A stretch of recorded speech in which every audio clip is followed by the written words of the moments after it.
থেকে শুনতে চান তো ইনশাআল্লাহ, নাকি সবাই শুনতে চান? দেখি কারা কারা শুনতে চান, একটু হাত জায়গায় দেখান তো। লিল্লাহি তাকবীর। আল কোরআনের আলো, কোরআন আছে যেখানে সব সমস্যার সমাধান। নারায়ে তাকবীর। আল্লাহ তুমি আমাদের সকলকে কবুল করো, সকলে পড়েন আল্লাহুম্মা আমিন। আজকে আমি যে সূরাটা থেকে একটা মাত্র আয়াত তেলাওয়াত করেছি, সূরার নাম সূরাতু ইব্রাহিম। সূরার নাম কি? ইব্রাহিম। পবিত্র কোরআন আল কারীমের 14 নম্বর সূরা, আয়াত নাম্বার 1। আমাকে একটু বলেন প্রিয় ভাইরা, সূরা নাম্বার কত? 14। সূরার নাম কি? ইব্রাহিম, আয়াত নাম্বার 1। পবিত্র কোরআন আল কারীমের এই 14 নম্বর সূরা থেকে 1 নম্বর আয়াত তেলাওয়াত করেছি। এর আলোকে আমরা কিছু কথা বলবো। আল্লাহ আমাদের বলার, শোনার এবং আমল করার তৌফিক দান করুন। সকলে পড়ছি আল্লাহুম্মা আমিন।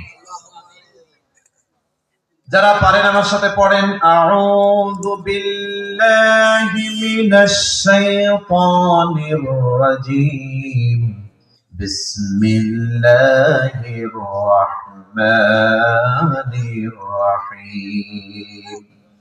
আলিফ লাম রা, কিতাবুন আনজালনাহু ইলাইকা লিতুখরিজান নাসা মিনাজ যুলুমাতি ইলান নূরি বিইذনি রাব্বিহিম ইলা সিরাতিল আজিজিল হামিদ। জোরে জোরে পড়েন সুবহানাল্লাহ। মহান আল্লাহ রাব্বুল আলামিন বলেন, আলিফ লাম রা, এগুলোকে বলা হয় হুরুফুল মুকাত্তাআত বিসিন হরফ। যেই হরফের অর্থ আমরা কেউ জানি না, কিন্তু জানেন একজন, তিনি কে? আল্লাহু আ'লামু বিমুরাদিহি বি। যেই অক্ষরের, যেই বিচ্ছিন্ন হরফগুলোর অর্থ মহান আল্লাহ ছাড়া আর কেউ জানেন না। কোন কোন তাফসীরকারগণ বলেছেন এই বিচ্ছিন্ন হরফের অর্থ কি হতে পারে, ওটা আল্লাহ আর তার হাবিব ভালো জানে। এই যে বিচ্ছিন্ন হরফ পবিত্র কোরআনুল কারীমের বিভিন্ন সূরার শুরুতে আছে না নাই? যেমন আলিফ লাম মিম, তাসিন, ইয়াসিন, হামিম, কাফ হা ইয়া আইন সাদ, নুন কফ ইত্যাদি আছে না নেই? এগুলো আরবিতে বলা হয় হুরুফুল মুকাত্তাআত বিচ্ছিন্ন হরফ, যেই হরফের অর্থ আল্লাহ ছাড়া আর কেউ জানেন না। আল্লাহ রাব্বুল আলামিন বলেন, ওয়ার-রাসিখুনা ফিল ইলমি ইয়াকুলুনা আমান্না বি কুল্লুম মিন ইনদি রাব্বিনা। আল্লাহ বলেন এই অর্থগুলো তোমরা জানো বা না জানো, এই বিচ্ছিন্ন হরফের অর্থ তোমরা বোঝো বা না বোঝো, এগুলোর উপরে অবিশ্বাস করা যাবে না। বিশ্বাস রাখতে হবে প্রত্যেকটা হরফ নাজিল করেছেন যিনি, তিনি কে? ইয়াকুলুনা আমান্না বি, এই প্রত্যেকটা বিচ্ছিন্ন হরফের উপরে আপনাকে, আমাকে, আমাদেরকে ঈমান আনতে হবে। এটা আমরা বুঝি বা না বুঝি, জানি বা না জানি, পারি বা না পারি, ঠিক না ঠিক? কারণ কুল্লুম মিন ইনদি রাব্বিনা, প্রত্যেকটা হরফ, প্রত্যেকটা আয়াত, প্রত্যেকটা বিধান, প্রত্যেকটা সূরা কুরআন আল কারীমের এ টু জেড যা আছে সব কিছু নাজিল করেছেন একজন। চিল্লায় বলেন তিনি কে? আল্লাহ। তাহলে আল্লাহ যেটা নাজিল করেছেন ওটার অর্থ জানি বা না জানি, বুঝি বা না বুঝি, অস্বীকার করার কোনো সুযোগ নেই। যদি আমরা অস্বীকার করি তাহলে ঈমান থাকবে নাকি যাবে? আরো জোরে বলেন। পবিত্র কোরআনের যতগুলো বিধান আছে, যতগুলো আয়াত আছে, সব আয়াতের অর্থ আমরা জানি বা না বুঝি, জানি, নিজের অনুকূলে আসুক বা না আসুক, এটা আমার জন্য স্বস্তিদায়ক হোক অথবা তিক্ত বিরক্তকারী হোক, একটা বিধানের যদি কেউ অস্বীকার করে ঈমান থাকবে নাকি যাবে?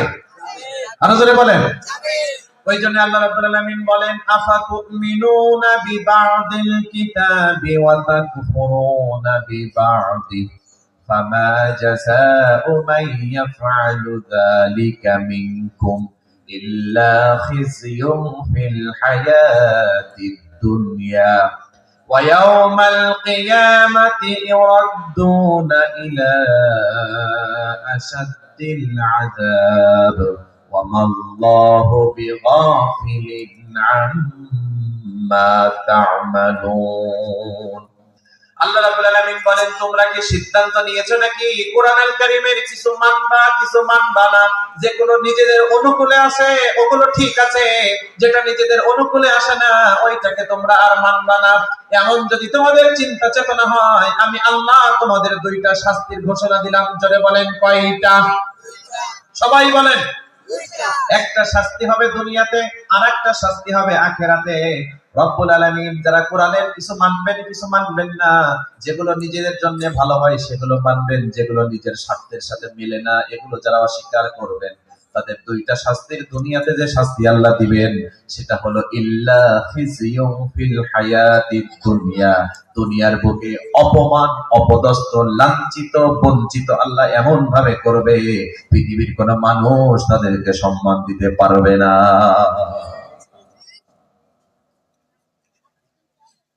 একই কোরআনুল কারীম কারি সাহেবরা পড়লে ভালো লাগে ইমাম সাহেবের কণ্ঠটা ভালো নামাজের তেলাওয়াত করলে হৃদয়টা জুড়িয়ে যায় মনের অজান্তে চোখ দিয়ে বেয়ে বেয়ে পানি পড়ছে ওই একই কোরআনের আয়াত যদি ব্যাখ্যা বিশ্লেষণ তরজমা করা হয় কিছু কিছু মানুষ এমন কথাও বলেন হুজুর রাজনীতি করা যাবে না